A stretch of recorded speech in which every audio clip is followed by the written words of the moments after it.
Very good evening, friends. Today we will be covering from section 88 onwards. So chapter 7 it talks of management and administration. पीछे चला दो. तो sections 88 to 122. Sections 88 to 91 and 95 they contain information about registers. Annual return is covered under section 92 to 94. Meetings are covered in 96 to 102 and 121. And requisites of convening a meetings are covered in section 103 to 120. Register of members, it is to be kept in MGT1. Register of debenture holders in MGT2. And foreign register file within 30 days from date of opening of register MGT3. Okay. So these are the three basic registers of members: debenture holders and foreign registers. Then there was a lot of hue and cry about this band 2, band 3, band 1. So this is regarding declaration of beneficial interest.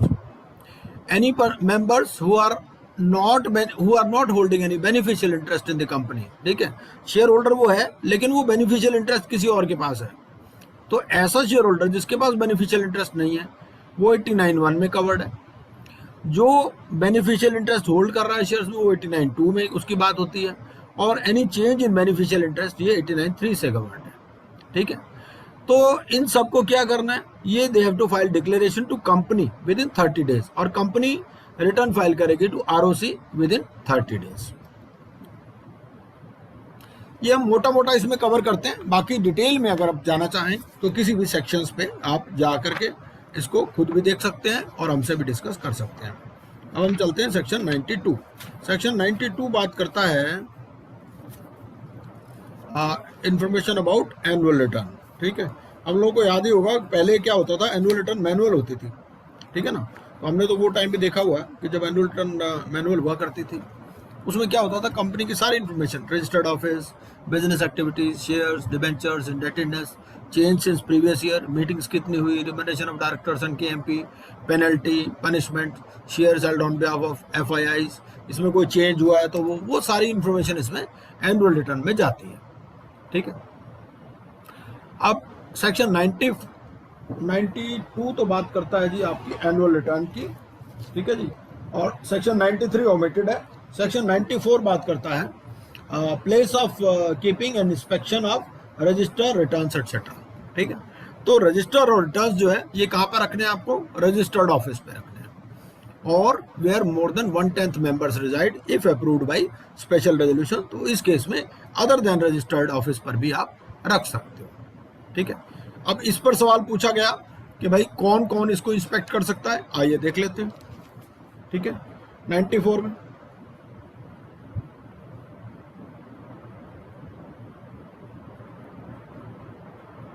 ये देखिए, ये 94(2) इसकी बात करता है. वो ये कहता है कि the registers and their indices except when they are closed under the provisions of this act. भाई कभी कभी क्लोज भी करना पड़ता है, होता ना भाई, रजिस्टर ऑफ मेंबर्स क्लोज हो गया for declaration of dividend, for declaration of bonus वगैरह. तो अगर क्लोज नहीं है and the copies of all the return shall be open for inspection by any member. कौन कौन इंस्पेक्ट कर सकता है, मेंबर भी कर सकता है, डिबेंचर होल्डर भी कर सकता है, अदर सिक्योरिटी होल्डर और beneficial owner during business hours.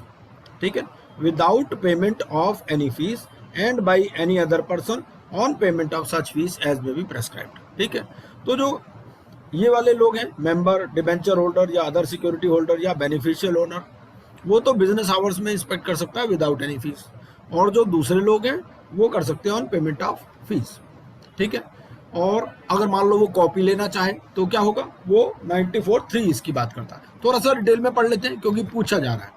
ठीक है, तो मैं एक और स्लाइड इसमें इंसर्ट कर दूंगा, मैं नोट भी कर लेता हूँ सेक्शन 94 की.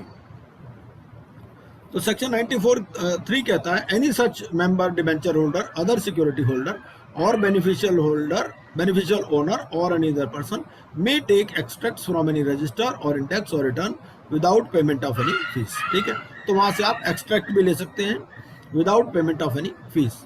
ठीक है, और कॉपी भी ले सकते हो आप, require a copy of any such register or entries therein or return on payment of such fees as may be prescribed. तो और फीस दे करके आप उसकी कॉपी भी ले सकते हो. provided that such particulars of the register or index or return as may be prescribed shall not be available for inspection under subsection 2 or for taking extracts or copies under this subsection. तो अगर कोई चीज prescribed है भाई जिसकी आप copy नहीं ले सकते तो उसकी कॉपी आप नहीं ले सकते, ठीक है। फोर्थ क्या कहता है, if any inspection or the making of any extract or copy required under this section is refused, ठीक है। आपने कॉपी मांगी, ठीक है, आपने इंस्पेक्शन करने के लिए बोला और इंस्पेक्शन मान लो उन्होंने कह दिया मैंने हम नहीं तुम्हें दिखाते, तो क्या होगा, the company and every officer of the company who is in default shell be liable for each such default to a penalty of 1000 rupees for every day. तो 1000 rupees पर डे की पेनल्टी है, subject to maximum of 1 lakh rupees during which the refusal और default continues, ठीक है। और 94(5) क्या कहता है, the central government may also by order direct an immediate inspection of the document और direct that the extract required shall forth will be allowed to be taken by the person requiring it, ठीक है। तो central government भी इसमें order कोई दे सकती है, ठीक है। तो ये था सेक्शन हमारा 94। आगे चलते हैं, अब आगे आती है बात मीटिंग्स की, ठीक है। मीटिंग्स के बारे में क्या है कि मीटिंग से पहले क्या करना है आपको, ड्यूरिंग मीटिंग क्या होना चाहिए और पोस्ट मीटिंग क्या होना चाहिए। आपको 21 दिन का क्लियर नोटिस देना है, ठीक है। एक्सप्लेनेटरी स्टेटमेंट देनी है, नोटिस किस किस को भेजना है, मेंबर्स को, डायरेक्टर्स को, ऑडिटर्स को, legal representative of deceased member को या असाइनी ऑफ इंसॉल्वेंट मेंबर, ठीक है। इनको आपको नोटिस भेजना है। ये तो हो गया बिफोर मीटिंग आपने क्या करना है। ड्यूरिंग मीटिंग आपने क्या देखना है, कोरम देखना है, चेयरमैन कौन होगा, प्रॉक्सीज कैसे होंगी, वोटिंग कैसे होगी, रेजोल्यूशन कैसे होगी। और पोस्ट मीटिंग में क्या होगा, मिनट्स ऑफ मीटिंग और maintenance and inspection of documents. आगे देखते हैं टाइप्स ऑफ मीटिंग्स क्या है, जनरल मीटिंग है, बोर्ड मीटिंग है और क्लास मीटिंग है, meeting of a particular class of creditors या शेयर होल्डर्स, डिवेंचर होल्डर्स वगैरह। मीटिंग क्या विद शॉर्टर नोटिस भी हो सकती है, इसमें क्या है, एजीएम हो सकती है with 95% of members entitled to vote, ठीक है। If such person such number agrees 95% of members who are entitled to vote agree then meeting can be held at shorter notice also, AGM. और जो दूसरी meeting है उस case में 95% of voting power भी है, ठीक है। बहुत सारे कंपनी सेक्रेटरी भी हमारे बीच में है, कोई अगर कहीं गलती हो तो उसको बता दीजिएगा ताकि हम करेक्ट भी कर लेंगे उसको। उसके बाद में आता है जी ordinary business and special business. वो कहता है जी 4 तरह का तो ये बिजनेस है, ये तो है ऑर्डिनरी बिजनेस, इन चारों के अलावा कोई भी बिजनेस हो वो स्पेशल बिजनेस होगा। कौन कौन से ऑर्डिनरी बिजनेस है, consideration of financial statements, board of directors report, auditors report, declaration of dividend, appointment of directors in place of those retiring, ठीक है। इसका क्या मतलब हुआ, इसका मतलब ये हुआ कि अगर नए डायरेक्टर की अपॉइंटमेंट करनी तो वो स्पेशल बिजनेस हो जाएगा, ठीक है। Appointment of auditors and fixing their remuneration, ठीक है। तो ये तो है जनरल बिजनेस, और any business apart from the four cited above is special business. उसके बाद कोरम की बात कर लेते हैं। तो कोरम पब्लिक कंपनी में और प्राइवेट कंपनी में तो 2 मेंबर भी हो सकते हैं, तो 2 ही कोरम, ठीक है। और पब्लिक कंपनी में क्योंकि मेंबर्स की कोई लिमिट नहीं है, तो अगर number of members up to 1000 है तो 5 कोरम है, 1001 टू 5000 है तो 15 है, अबव 5000 में 30 है, ठीक है। और अगर आधे घंटे तक कोरम नहीं आया तो meeting shall stand adjourn to the same day in the next week at the same time and place और such other date time and place as the board decides, ठीक है। हमारे में से बहुत सारे कई सोसाइटीज के भी मेंबर हैं, तो वहाँ पर भी सिमिलर प्रोविजंस रहते हैं कि भाई अगर कोरम नहीं रहता तो नॉर्मली वो सेम डे नेक्स्ट वीक पर कर देते हैं या नेक्स्ट डे पर कर देते हैं, इस तरह से। तो यहाँ पर क्या कहता है, ये कहता है next week same day same time, ताकि वो सारी चीज़ें याद ना रखनी पड़े ज़्यादा, ठीक है। या फिर कोई अदर टाइम डेट और प्लेस एज द बोर्ड में डिसाइड, मान लो उस दिन कोई छुट्टी आ गई, कोई रिपब्लिक हॉलीडे आ गया, ठीक है ना। Company to give at least 3 days notice to members individually और बाय एडवर्टाइजमेंट, ठीक है। तो कंपनी इस केस में अगर चेंज हो गया तो फिर कंपनी क्या करेगी, 3 दिन का नोटिस देगी टू मेंबर्स इंडिविजुअली या बाय एडवर्टाइजमेंट, ठीक है। चेयरमैन ऑफ मीटिंग्स कैसे सेलेक्ट होगा, बाय शो ऑफ हैंड्स कर लो या बाय पोल कर लो, ठीक है। प्रॉक्सी के लिए क्या फॉर्म है, फॉर्म MGT 11 है। Proxy can also vote on a poll, he has no right to speak, ठीक है, and can ask as proxy, can serve as proxy for up to 50 members, ठीक है।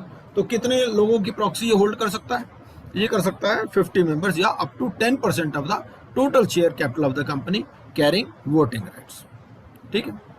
लेकिन अगर सिंगल मेंबर है, single member के पास ही 10% है और वो उसका प्रॉक्सी है, तो naturally he can not be proxy for other members, क्योंकि 10% की तो लिमिट ही है, ठीक है ना। अब एक आदमी के पास मान लो 15% है और उसका कोई प्रॉक्सी जो है वो नेचुरली दूसरों की प्रॉक्सी नहीं बन सकता, अदरवाइज 50 मेंबर्स तक हो सकता है, ठीक है। And proxy received 48 hours before the time of the meeting is valid, ठीक है। वोटिंग क्या है? वोटिंग में बाई शो ऑफ हैंड्स हो सकती है, वोटिंग बाय इलेक्ट्रॉनिक मीन्स हो सकती है, ठीक है।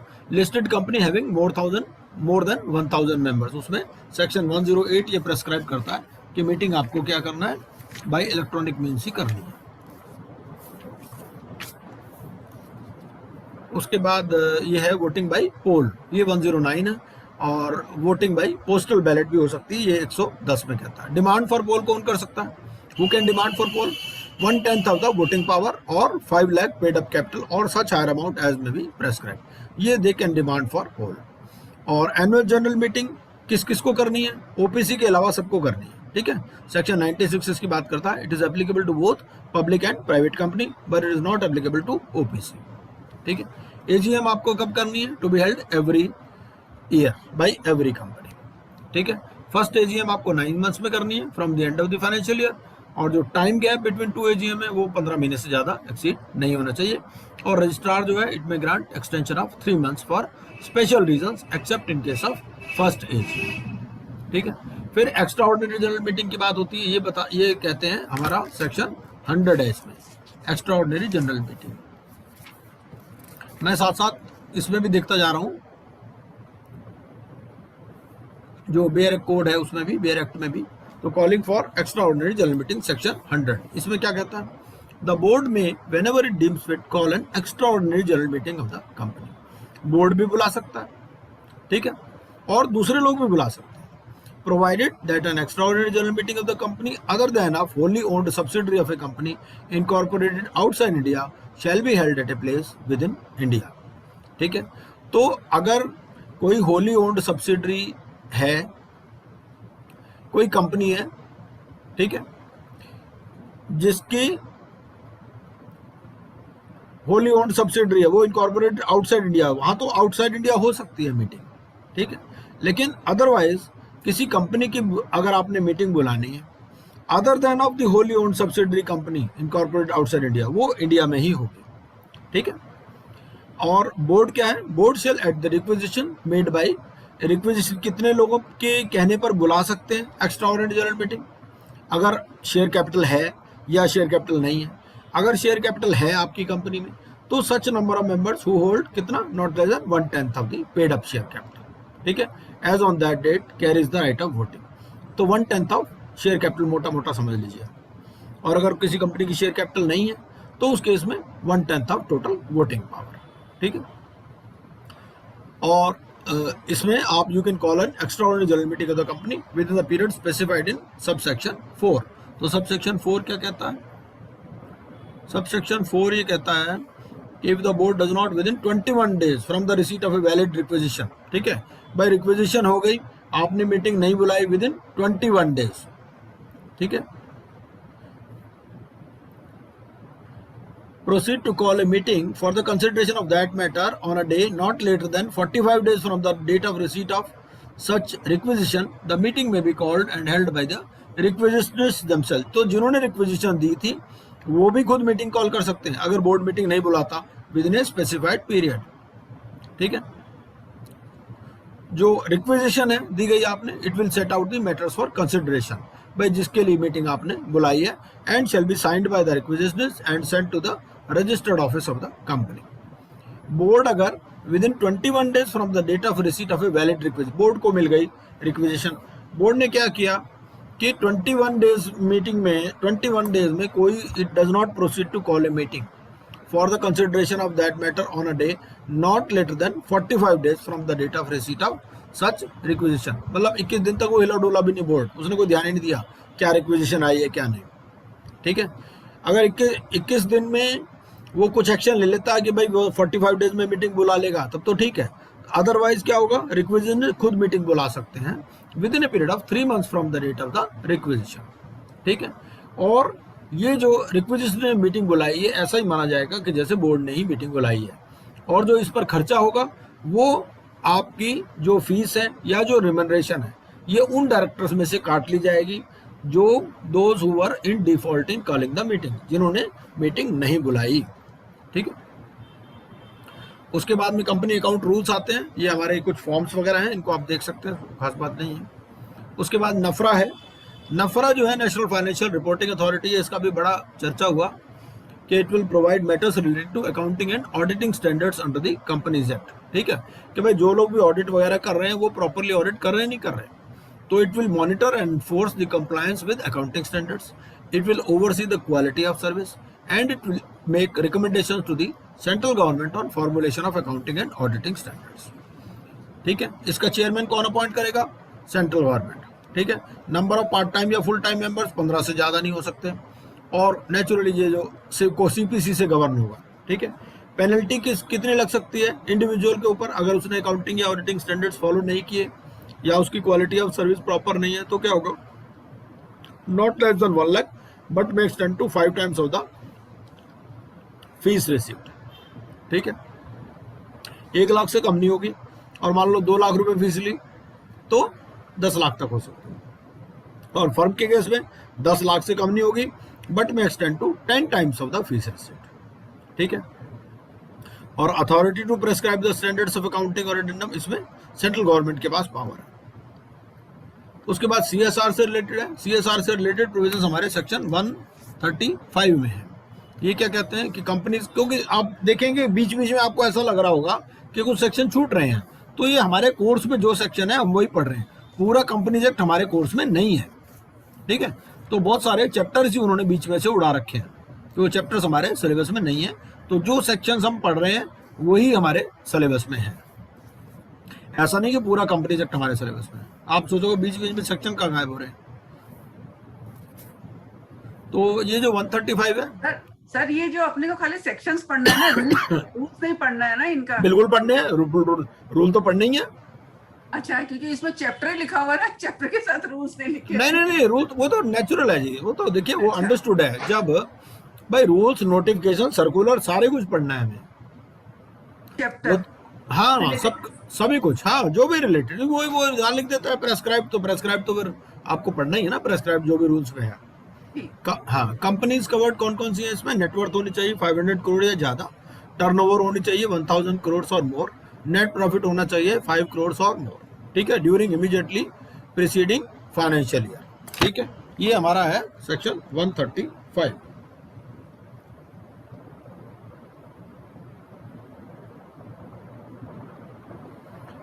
तो अब बोर्ड में क्या होगा? Board will consist of 3 or more directors, at least 1 director shall be independent director, जो CSR के लिए बनेगा। स्पेंडिंग रिक्वायर्ड कितनी है? At least 2% of the average net profits made during the 3 immediately preceding financial years. ठीक है। इसको अपन बोर्ड नहीं बोलकर CSR कमिटी बोल सकते हैं। अच्छा, ठीक है, कमिटी ऑफ द बोर्ड। हाँ ठीक है, ठीक है, बिल्कुल ठीक है, हाँ बिल्कुल, हाँ the composition of the committee, बिल्कुल ठीक है। CSR कमेटी, हाँ corporate social responsibility committee of the board, बिल्कुल ठीक है। हाँ, तो बोर्ड के बजाय हम इसको कह सकते हैं CSR committee of the board है।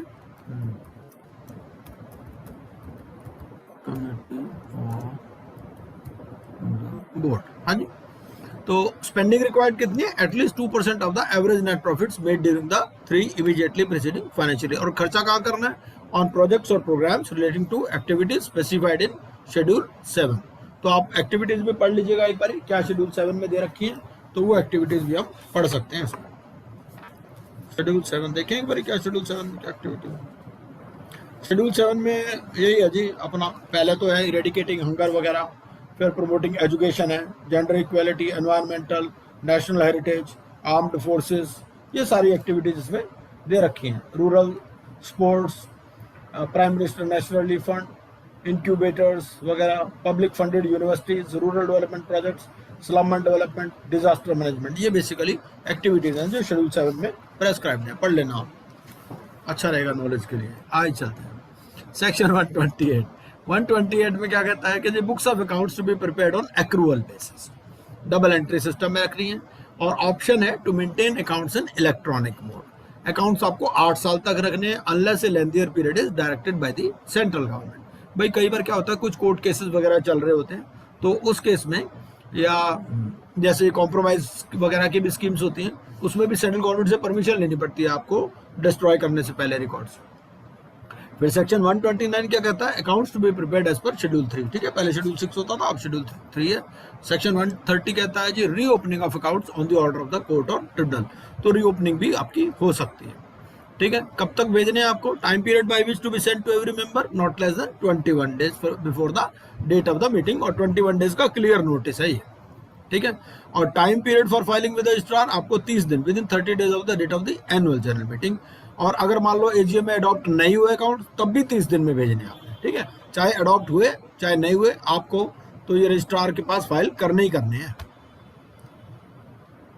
जो स्टैंडर्ड्स ऑफ अकाउंटिंग है ये स्पेसिफाइड है कंपनीज एक्ट 1956 में, वहीं पर ही है अभी। ठीक है, और ओपीसी को एजीएम तो करनी नहीं है, ओपीसी को क्या करना है, it will file a copy of the accounts within 180 days from the closure of the financial year. ठीक है, और ये इंटरनल ऑडिट कौन कौन कर सकता है, चार्टर्ड अकाउंटेंट या कॉस्ट अकाउंटेंट या other professional as may be decided by the board.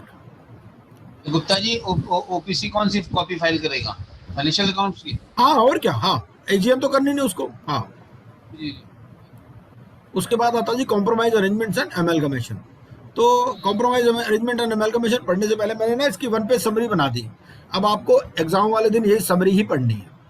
ठीक है, सेक्शन 230 क्या बोलता है, सेक्शन 230 बोलता है कि एनसीएलटी ऑर्डर कर सकता है meeting on application by company, creditors, members या लिक्विडेटर। इसको ऑब्जेक्शन कौन कर सकता है, जिनके पास 10% शेयर होल्डिंग है या 5% ऑफ आउटस्टैंडिंग डेट है। ठीक है, और इट में dispense with the requirement of meeting also NCLT अगर 90% ने कंफर्म कर दिया है जो भी कॉम्प्रोमाइज की स्कीम है। 231 में एनसीएलटी के पास पावर्स हैं टू सुपरवाइज और गिव डायरेक्शन। ये अभी बनाया मैंने बैठे बैठे, ये खाली छोड़ा हुआ था मैं कहा आप बनाओगे, पर फिर मैं कहा चलो मैं ही बना देता हूँ। तो 231 ये है। उसके बाद में 232 क्या कहता है, 232 ये कहता है कि जी मर्जर एंड एमलगमेशन। इस केस में जो फीस होगी ना आपकी ऑथराइज्ड कैपिटल की वो एडजस्टेबल है। भाई मान लो आपने एक कंपनी को दूसरे में मर्ज कर दिया, उसकी कैपिटल बढ़ गई, अब उसकी ऑथराइज्ड कैपिटल बढ़ गई, तो उसकी फीस जो है जो पुराने वाली पेड थी ना पुराने वाले में, वो एडजस्ट हो जाएगी।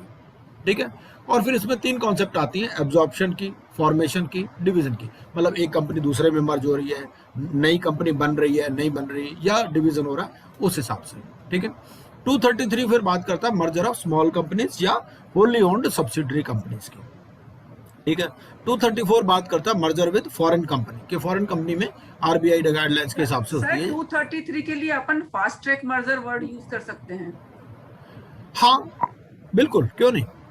हाँ जी, नेचुरली यस, हाँ रिलैक्स्ड रिक्वायरमेंट्स है। हाँ जी, तो 234 कहता है merger with foreign company as पर आरबीआई गाइडलाइंस, और 235 कहता है power to acquire shares of dissenting shares from the scheme in case 9/10 in value approve of the scheme. भाई 9/10 ने 90% ने तो अप्रूव कर दिया, तो बाकी जो बच गए उनके भी तो शेयर्स एक्वायर करने पड़ेंगे ना आपके।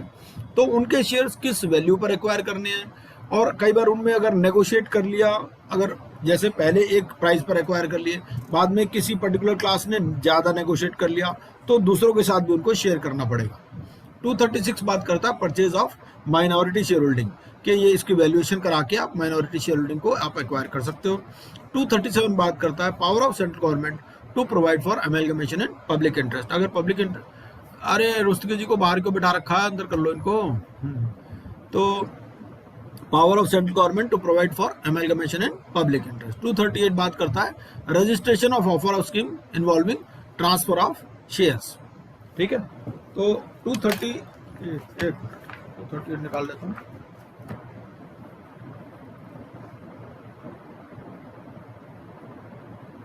टू 238 बात करता है registration of offer of schemes involving transfer of shares.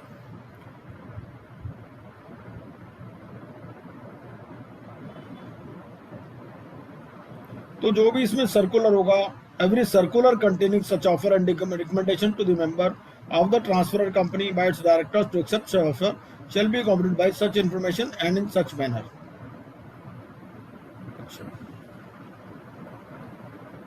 तो ये सर्कुलर की बात करता है कि जो भी आप सर्कुलर वगैरह इशू करोगे उसको आप एनसीएलटी को भी, रजिस्ट्रार को भी दोगे, provided that the registrar may refuse for reasons to be recorded in writing to register. Detail में पढ़ेंगे हम थोड़ा सा आगे।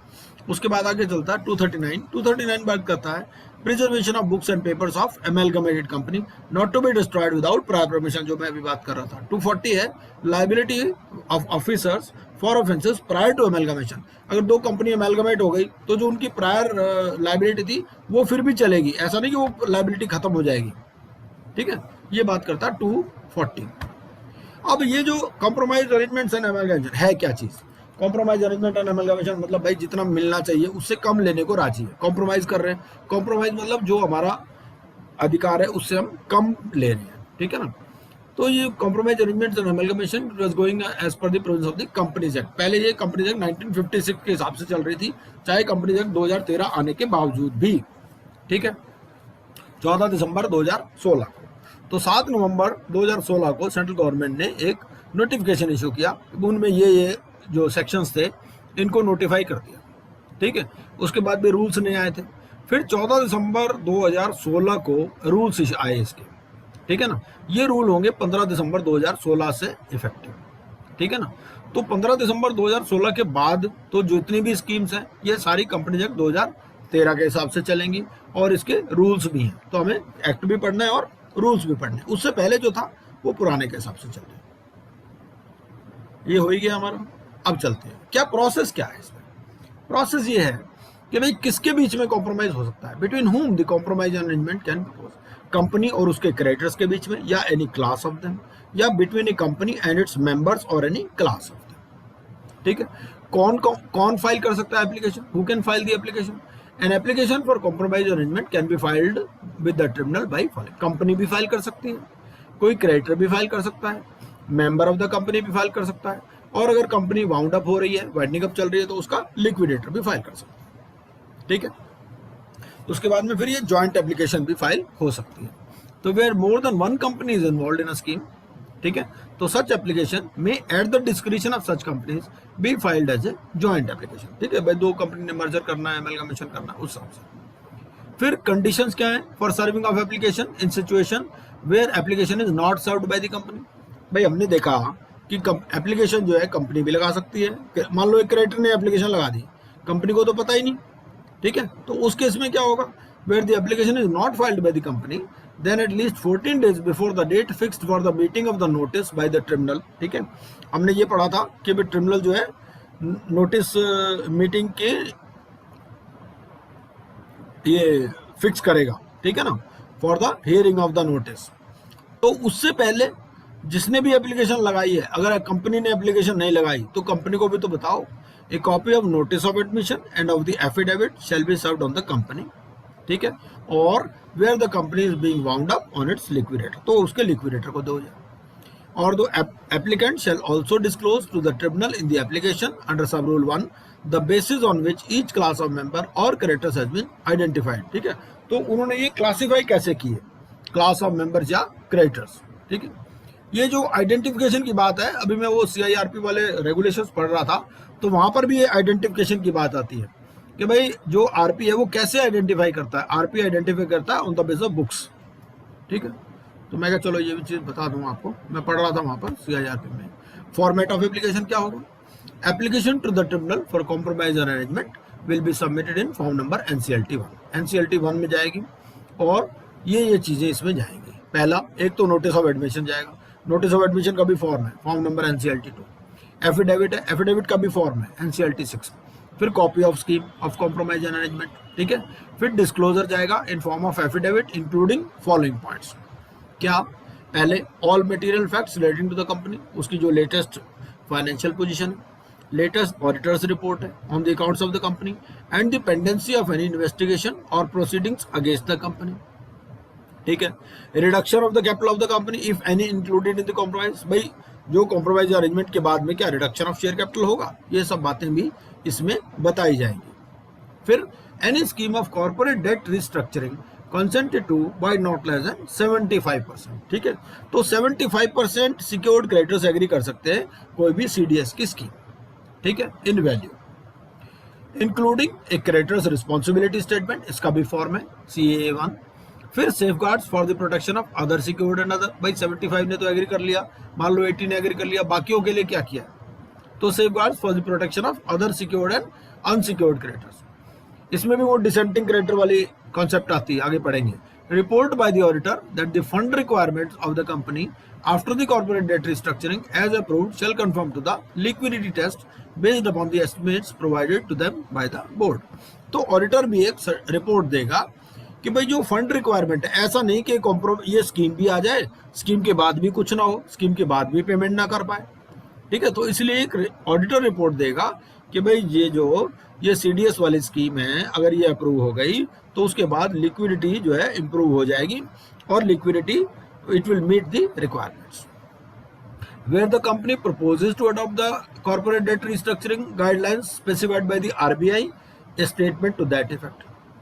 Evaluation report in respect of the shares and the property and all assets tangible and intangible, ठीक है, ये भी जाएगी इसमें। फिर application shall also disclose to the tribunal in the application the basis of identification, ठीक है। तो हमने कैसे क्लास ऑफ मेंबर्स या क्लास ऑफ क्रेडिटर्स को कैसे आइडेंटिफाई किया। अब ये एप्लीकेशन लग गई आपके ट्रिब्यूनल में, ठीक है। फिर calling of meeting by the tribunal. Upon hearing of the application the tribunal shall unless it thinks fit for any reason to dismiss, या भाई ट्रिब्यूनल के पास एप्लीकेशन लगाई आपने, या तो डिसमिस कर देगा, अगर डिसमिस नहीं किया तो वो क्या करेगा, give such directions order as it may think fit necessary in respect of meeting of the creditors और क्लास ऑफ क्रेडिटर्स और the members of class of creditors, class of members as the case may be to be called, held and conducted in such manner as prescribed in as follows, ठीक है। तो meeting अगर 90% ने पहले ही agree कर लिया तो हो सकता है मीटिंग ना भी बुलाए, ठीक है। भाई 3 ऑप्शन है, या तो डिसमिस कर देगा एप्लीकेशन को, या कह देगा भाई मीटिंग बुला लो, इस तरह से मीटिंग बुला लो, या तीसरा अगर 90% ने पहले ही एग्री कर लिया तो कह देगा मीटिंग की जरूरत नहीं। अगर मीटिंग बुलाने की डिसाइड करता है ट्रिब्यूनल तो क्या कहेगा, fixing the time and place of the meeting और मीटिंग्स। ये क्या होता है, मीटिंग और मीटिंग्स क्यों लिखा, क्योंकि कई बार क्या होता है, मान लो 3-4 मीटिंग्स करनी है, ठीक है ना, तो वो टाइम पहले से ही फिक्स कर देते हैं कि भाई इन दिन आप मीटिंग करो, ऐसे ऐसे इस शेड्यूल पे मीटिंग करो। Appointing a chairperson and scrutinizer for the meeting और meetings to be held as the case may be and fixing the terms of his appointment including remuneration. अब आपको एक चेयरपर्सन और एक स्क्रूटनाइजर, ये जो चेयरपर्सन है ये कोई चेयरपर्सन ऑफ बोर्ड नहीं है, ये चेयरपर्सन ये ट्रिब्यूनल नॉर्मली अपॉइंट करता है चेयरपर्सन। ट्रिब्यूनल के पास भी अपने लिक्विडेटर रहते हैं और भी बहुत सारे इनके पास ऑफिसर्स रहते हैं, उनमें से करते हैं appointing chairperson and scrutinizer for the meeting और मीटिंग्स टू बी हेल्ड, ठीक है, and notice to be given of the meeting और meetings and the advertisement of such notice.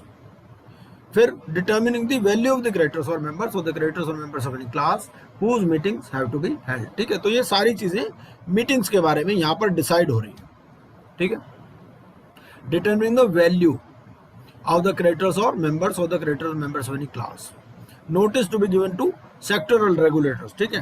मान लो कोई इलेक्ट्रिसिटी कंपनी है तो इलेक्ट्रिसिटी वालों को नोटिस दे देंगे, कोई इंश्योरेंस कंपनी है तो IRDA को दे देंगे, कोई लिस्टेड है तो SEBI को दे देंगे, ठीक है ना। तो जो भी उसके सेक्टरल रेगुलेटर्स हैं या अथॉरिटीज है उनको भी नोटिस चला जाता है, सबको चला जाता है, इनकम टैक्स GST सबको चला जाता है notice. And the time within which the chairperson of the meeting is required to report the result of the meeting to the tribunal, ठीक है। और भाई ये मीटिंग हो गई, मीटिंग तो इन लोगों ने अपने आप ही करनी है, ठीक है ना। ये कोई यार्डस्टिक्स फिक्स कर देते हैं कि भाई इस तरह से आप मीटिंग कर लो, एक मीटिंग कर लो या ये मीटिंग्स कर लो और फिर हमें उसका रिजल्ट दे देना, रिपोर्ट दे देना, ठीक है। Such other matters at the tribunal में डीम फिट। उसके बाद notice of the meeting, notice of the meeting पर जो और ये ट्रिब्यूनल ने ऑर्डर कर दिया यहाँ पर, ठीक है, कि भाई आप मीटिंग बुला लो, ठीक है। और इसके लिए नोटिस किस फॉर्म में जाना, CAA2 में जाना। Details of the order of the tribunal directing the calling, convening and conducting of the meeting, ठीक है। तो ये नोटिस में क्या जा रहा है, नोटिस में ये चीजें जा रही हैं, ठीक है। पहली चीज एक तो जो ऑर्डर है, भाई इस ऑर्डर से बुलाई गई है meeting, date of the order क्या है, date time and venue of the meeting क्या रहेगा। फिर details of the company, company की क्या डिटेल है, उसका CN नंबर या global location number, PAN name of the company, date of incorporation, type of company, registered office, summary of main object, ठीक है। ये सारी चीजें इसमें जानी है नोटिस में। फिर disclosure about effect of compromise and arrangement on material interests of directors, KMP and debenture trustees. तो उनके ऊपर क्या इफेक्ट पड़ेगा इस जो कॉम्प्रोमाइज एंड अरेंजमेंट की स्कीम का. उसके बाद में details of board meeting, name of the directors who did not vote और participate on such resolution, name of the directors who voted against the resolution, name of the directors who voted in favour of the resolution, ठीक है, and date of the board meeting at with the scheme was approved by the board of directors. तो ये सारी चीजें notice का part है. फिर explanatory statement disclosing details of the scheme of compromise और अरेंजमेंट इंक्लूडिंग जो पार्टीज इन्वॉल्व हैं. उसके बाद में in case of amalgamation merger appointed date क्या है, इफेक्टिव डेट क्या है, शेयर एक्सचेंज रेशियो क्या है और अदर कंसिडरेशंस क्या है. ठीक है. फिर समरी ऑफ वैल्यूएशन रिपोर्ट, उसका basis of valuation, fairness opinion वगैरह सब, कैपिटल या डेट रिस्ट्रक्चरिंग इन्वॉल्व है या नहीं है, रैशनल क्या है ऑफ द कॉम्प्रोमाइज अरेंजमेंट, फिर बेनिफिट्स क्या होंगे as perceived by the board, ठीक है, और amount due to unsecured creditors. तो ये सारी चीजें आपकी किस में जा रही है, नोटिस में. फिर disclosure about the effect of the compromise की केएमपी पर क्या फर्क पड़ेगा, डायरेक्टर्स पर, प्रोमोटर्स पर, नॉन प्रोमोटर मेंबर, डिपॉजिटर जैसा. फिर इन बिलो मेंशन एच क्या, below mention details, following below mention details, investigation या प्रोसीडिंग कोई चल रही है क्या कंपनी के इसमें, कोई अप्रूवल्स, सैंक्शंस आपको चाहिए क्या फ्रॉम रेगुलेटरी या other government authorities, required, received or pending for the proposed scheme of compromise, a statement to the effect that the person to whom the notice is sent may vote in the meeting either in person or by proxy or where applicable by voting through electronic way. हम में से बहुत सारे share holder हैं, बहुत बार ये scheme आती है कॉम्प्रोमाइज और अरेंजमेंट्स वाली, ठीक है ना, वो पूरा पुलिंदा आ जाता है, बुकलेट टाइप छाप देते हैं वो पूरी कि भाई ये है, उसमें प्रॉक्सी फॉर्म भी होता है, ठीक है ना, तो उसमें रहता है भाई ये आप करो. तो ये सारी चीजें उसके अंदर रहती हैं, आप में से बहुत सारे लोगों ने देखी भी होगी. तो अब आएगी तो आप ध्यान से देखोगे. सच अदर इंफॉर्मेशन और डॉक्यूमेंट्स एज द बोर्ड और management believes necessary and relevant for making decision for और अगेंस्ट द मीटिंग. ठीक है. उसके बाद में आ गया advertisement of notice of meeting. ये जो नोटिस ऑफ मीटिंग है ये तो हमने पढ़ लिया, CA2 में हो गया. ये कहाँ पर देना है आपको, एक तो इंग्लिश न्यूज़पेपर में देना है, एक वर्नाकुलर लैंग्वेज न्यूज़पेपर में देना है. इसमें क्या रहेगा, टाइम रहेगा कि जब ये कॉपीज आप ले सकते हो. ठीक है. आप रजिस्टर्ड ऑफिस से इस स्कीम की कॉपीज फ्री ऑफ चार्ज ले सकते हो. ठीक है भाई. एडवर्टाइजमेंट में पूरी चीज तो नहीं दे पाएगा ना, पूरी वो तो मेन डिटेल दे दी, और बाकी कहते भाई पूरी स्कीम आपने लेनी है तो आप रजिस्टर्ड ऑफिस से ले लो free of charge. And such newspaper shall be published on the website of the company at least 30 days before the date fixed for the meeting as directed by the tribunal. ठीक है. तो जो meeting का time fix किया tribunal ने उससे 30 दिन पहले, ठीक है, ये पब्लिकेशन होना है. In case of listed company, such notice or other documents shall also be published on the website of SEBI, stock exchange, where security. वो लगा हुआ अंदर. ठीक है. ये किताब निकलवा दी देखो जी. हाँ जी. राकेश ताल जी म्यूट कर लीजिए. उसके बाद नोटिस टू स्टैट्यूटरी अथॉरिटी. इसमें क्या है कि ये आपको जाना है CAA 3 में. A notice in form CAA 3 along with copy of the scheme of compromise and arrangement, explanatory statement and disclosures mentioned in point 5 above. 5 क्या था, 5 हमारा ये था जिसमें ये पूरी राम कहानी थी. ठीक है. ये पूरा 5 चल रहा है. तो ये किसको देना है, सेंट्रल गवर्नमेंट को, रजिस्ट्रार ऑफ कंपनीज को, इनकम टैक्स अथॉरिटीज को, RBI, SEBI, competition commission, stock exchange, other sectoral regulators और authorities as required by the tribunal. Or notice shall be sent to the office of the authority after sending of notice to the member or creditors of the company by registered post or by speed post or by courier or by hand delivery. ठीक है. ये उसके बाद representation, अगर वो चाहें तो 30 दिन में रिप्रेजेंट कर सकते हैं. भाई उनको कोई स्कीम पे ऑब्जेक्शन है क्या, अगर वो नहीं करेंगे तो मान लिया जाएगा कि उनको कोई ऑब्जेक्शन नहीं है. ठीक है. The authority desires, if the authority desires to make any representation, then shall be sent to the tribunal within a period of 30 days from the date of receipt of such notice. और ये जो representation उन्होंने दिया जो authority ने, वो उसकी copy company को भी भेजेंगे. और अगर कोई रिप्रेजेंटेशन नहीं आया 30 दिन में तो मान लिया जाएगा कोई इनको ऑब्जेक्शन नहीं है. फिर उसके बाद वोटिंग हो जाएगी. ठीक है. The person to whom the notice is sent, भाई दोनों तरह से वोटिंग हो सकती है, इन पर्सन और बाय प्रॉक्सी भी. The person to whom the notice is sent may vote in the meeting either themselves और थ्रू प्रॉक्सीज और बाय पोस्टल बैलेट. ठीक है. तो तीनों तरह से वोट कर सकते हैं to the adoption of the compromise और arrangement within 1 month from the date of receipt of such notice.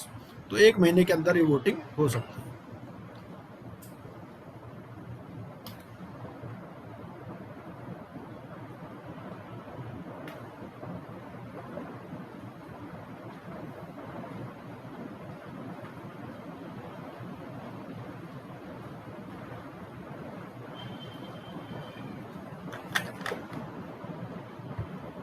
Right of objections. So any objection to the compromise or arrangement shall be made only by persons holding not less than 10% of the shareholding.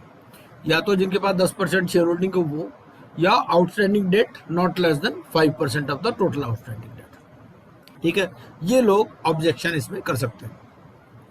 और other conditions क्या है for compromise and amalgamation? Copy of compromise और arrangement to be furnished by the company.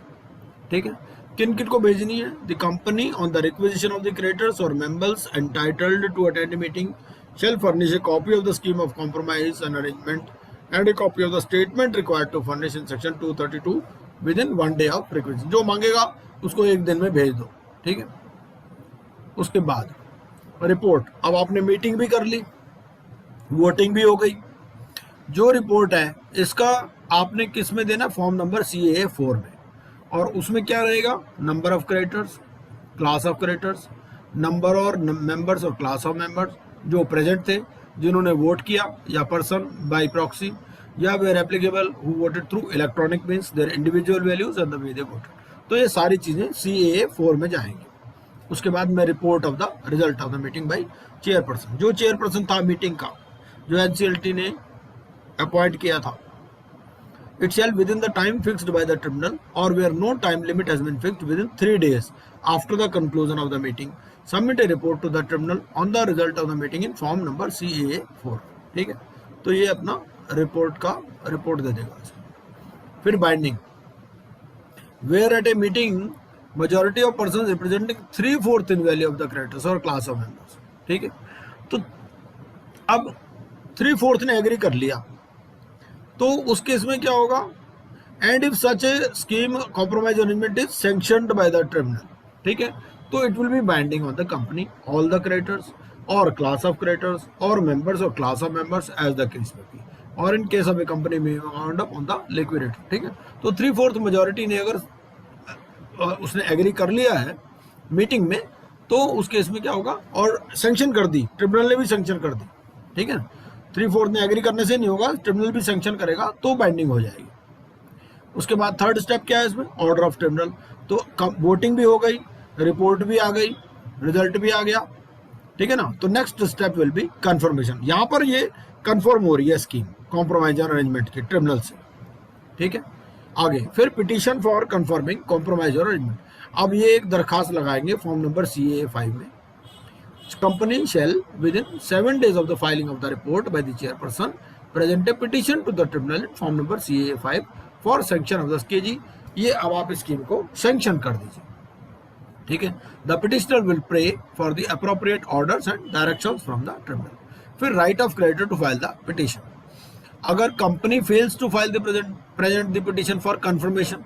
ठीक है भाई, company यहाँ तक तो चलती रही, कंपनी ने पहले स्कीम भी बनाई, नोटिस भी दिया, सब कुछ किया, लेकिन यहाँ पर नहीं आई, यहाँ पिटीशन नहीं फाइल करी कंपनी ने, तो उस केस में क्या होगा कि कोई भी क्रेडिटर या मेंबर भी with the leave of the tribunal ये प्रेजेंट कर सकता है पिटीशन को, and the company shall be liable for the cost thereof. ठीक है, तो कंपनी को जो भी कॉस्ट आएगी वो देनी पड़ेगी। उसके बाद में अब notice of hearing by the tribunal. अब the tribunal shall fix a date for the hearing of the petition. फिर legal responsibility of the tribunal, the notice of the hearing of the petition shall also be served by the tribunal. किस किस को देना है? ये tribunal दे रहा है ऑब्जेक्टर्स को, जिन्होंने ऑब्जेक्ट किया था। ऑब्जेक्ट कौन कर सकते हो? 10% शेयर होल्डिंग या 5% of outstanding debt. To their representatives under subsection 4 of section 230। Central government को, अदर अगर किसी अथॉरिटी ने रिप्रेजेंटेशन दिया था NCLT को, ठीक है ना, तो उनको भी नोटिस भेजिए। ठीक है, publication of the notice, the notice of the hearing shall be advertised in the same newspaper, जिसमें जो नोटिस ऑफ एडवर्टाइजिंग पहले पब्लिश हुआ था उसी में ये नोटिस ऑफ हियरिंग, ये भी हियरिंग है, ठीक है ना, तो ये भी पब्लिश होगा।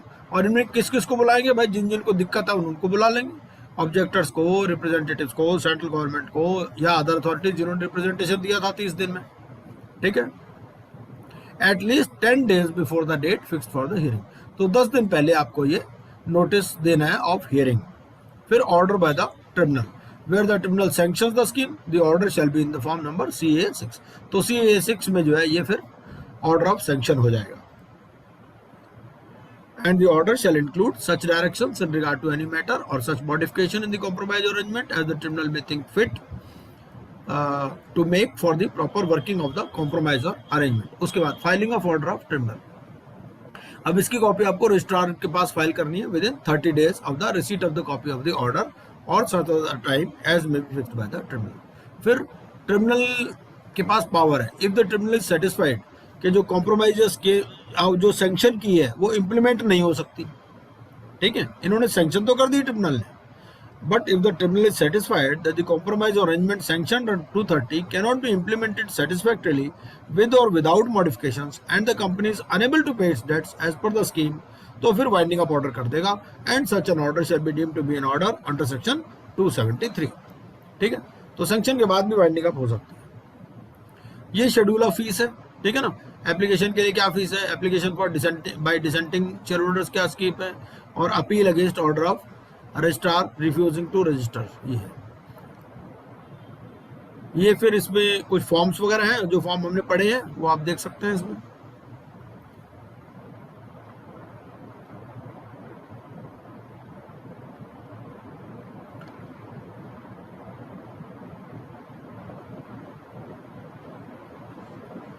इसमें कुछ और भी बातें मैंने लिख दी हैं जो इंपॉर्टेंट चीजें हैं। अरेंजमेंट का क्या मतलब है, अरेंजमेंट का मतलब है रीऑर्गेनाइजेशन। भाई सेक्शन तो बहुत लंबे चौड़े हैं, 10 सेक्शन है इसमें, बट मोटा मोटा हमने सारा इसमें डिस्क्राइब कर दिया। तो reorganisation of the company share capital by consolidation या डिवीजन, ठीक है। ऑब्जेक्शन कौन कर सकता है, 10%, जिसके पास शेयर होल्डिंग हो, या 5% आउटस्टैंडिंग डेट हो। मेजोरिटी का मतलब क्या है, मेजोरिटी का 231 में 3/4 इन वैल्यू, ठीक है। कंप्लायंस ऑफ अकाउंटिंग स्टैंडर्ड कैसे इंश्योर करोगे, सर्टिफिकेट बाय कंपनी ऑडिटर। तो time period for order to be filed with registrar 30 days है, और circumstances for calling of a meeting at least 90% अगर वैल्यू एग्री कर देते हैं तो फिर मीटिंग में इवन बी डिस्पेंस्ड, ठीक है। और अगर लिस्टेड कंपनी है तो अगर कोई टेक ओवर ऑफर है तो it will be as per the SEBI substantial acquisition and take over code, ठीक है। और ये जो प्रोविजंस हैं ये कॉम्प्रोमाइज अरेंजमेंट वाले, this apply to company registered under this act and companies incorporated in the jurisdiction of such countries as may be notified from time to time, ठीक है। क्योंकि इसमें कई बार फॉरेन कंपनीज का भी टेक ओवर वगैरह involve होता है 230 240 में, ठीक है। और क्या सेंट्रल गवर्नमेंट भी कर सकती है, वो भी एक सेक्शन हमने देखा ही था, ठीक है ना। तो where it is essential in the public interest, तो 2 or more companies can be amalgamated at the order of the central government also, ठीक है। क्या माइनर को प्रॉक्सी आप बना सकते हो, नहीं, ठीक है। ये कंपनी रजिस्टर्ड वैल्यूएशन रूल्स है, ये भी आपको पढ़ने हैं। रिमूवल ऑफ नेम खास बात नहीं है। और फिर उसके बाद में है पनिशमेंट्स, ठीक है। एनसीएलटी में मोटी मोटी कोई बात है तो बता देता हूँ आपको। ये एनसीएलटी के बारे में है कि कहाँ कहाँ कैसे कैसे ऑफिस होगा, कौन कौन इसके ऑफिसर हो सकते हैं, अपील कब कब हो सकती है, ये सारी चीज़ इसके अंदर हैं। ये स्पेशल कोर्ट्स आते हैं, जैसे हमारे जो बहुत सारे ऑफेंसेस ऐसे होते हैं जिसमें इम्प्रिजनमेंट भी होती है, ठीक है ना, तो वो स्पेशल कोर्ट्स में आते हैं। इस पर क्रिमिनल प्रोसीजर कोड लगता है।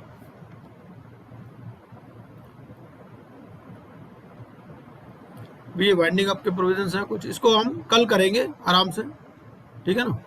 और उसके बाद में फिर केस स्टडीज हैं। मैं वाइंडिंग अब इसके बाद वाइंडिंग अप ही लूंगा सीधा। वाइंडिंग अप में ना केस स्टडी से करेंगे हम इसको, वाइंडिंग अप वाले को। वाइंडिंग अप पर मैं एक केस स्टडी बना दूंगा और उसको वहां से करेंगे। और कल जो है हमारा सेशन है उस पर